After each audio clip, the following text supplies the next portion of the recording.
Welcome, my dear dreadfuls.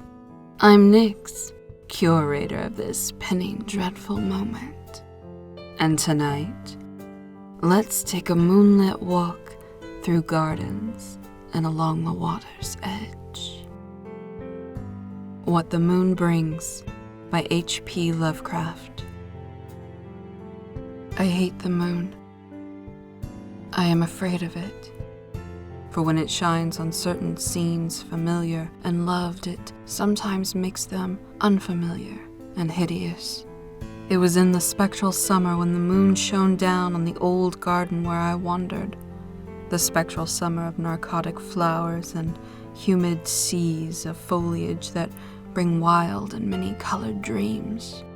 And as I walked by the shallow crystal stream, I saw unwanted ripples tipped with yellow light, as if those placid waters were drawn on in restless currents to strange oceans that are not in the world.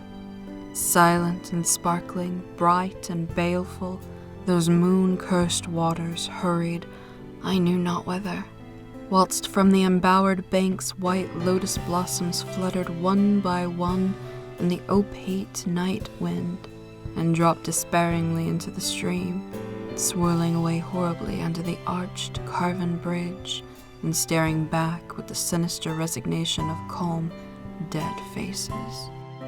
And as I ran along the shore, crushing sleeping flowers with heedless feet, and maddened ever by the fear of unknown things and the lure of the dead faces, I saw that the garden had no end under the moon. For where by day the walls were, there stretched now only new vistas of trees and paths, flowers and shrubs, stone idols and pagodas, the bendings of the yellow-litten stream past grassy banks and under grotesque bridges of marble. And the lips of the dead lotus faces whispered sadly and bade me follow. Nor did I cease my steps till the stream became a river, and joined amidst marshes of swaying reeds and beaches of gleaming sand, the shore of a vast and nameless sea.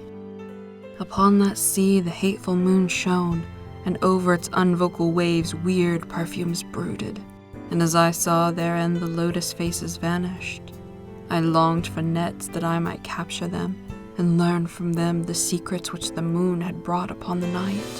But when the moon went over to the west, and the still tide ebbed from the sullen shore, I saw in the light old spires that the waves almost uncovered, the white columns gay with festoons of green seaweed, and knowing that to this sunken place all the dead had come, I trembled, and did not wish again to speak with the lotus faces.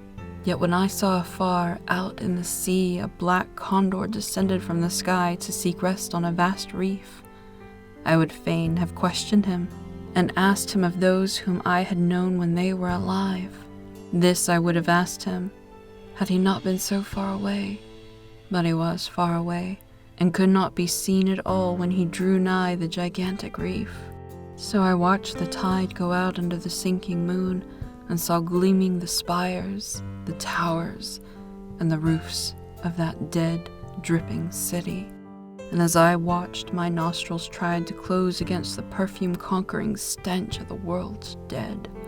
For truly, in this unplaced and forgotten spot, had all the flesh of the churchyards gathered for puffy sea worms to gnaw and glut upon. Over those horrors the evil moon now hung very low, but the puffy worms of the sea need no moon to feed by. And as I watched the ripples that told of the writhing of worms beneath, I felt a new chill from afar out whither the condor had flown, as if my flesh had caught a horror before my eyes had seen it. Nor had my flesh trembled without cause, for when I raised my eyes I saw that the waters had ebbed very low, showing much of the vast reef, whose rim I had seen before. And when I saw that this reef was but the black basalt crown of a shocking icon, whose monstrous forehead now shone in the dim moonlight, and whose vile hooves must paw the hellish ooze miles below, I shrieked and shrieked lest the hidden face rise above the waters, and lest the hidden eyes look at me after the slinking away of that leering and treacherous yellow moon. And to escape this relentless thing, I plunged gladly and unhesitatingly into the sinking shallows, where amidst reedy walls and sunken streets, fat sea worms feast upon the world's dead. Now that's the end of our moment together, my dear dreadfuls. I hope you enjoyed what the moon brings.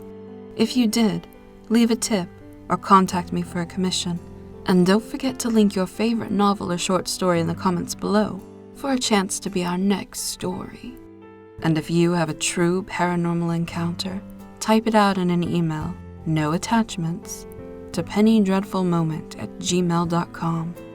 Subscribe to become a part of our dreadful community, and don't forget that bell because, apparently, just subbing to the channel doesn't mean you want the content. YouTube is such a funny little beast. Now, I'll leave you with this little thought. Remember, my dear dreadfuls, don't be afraid of the dark.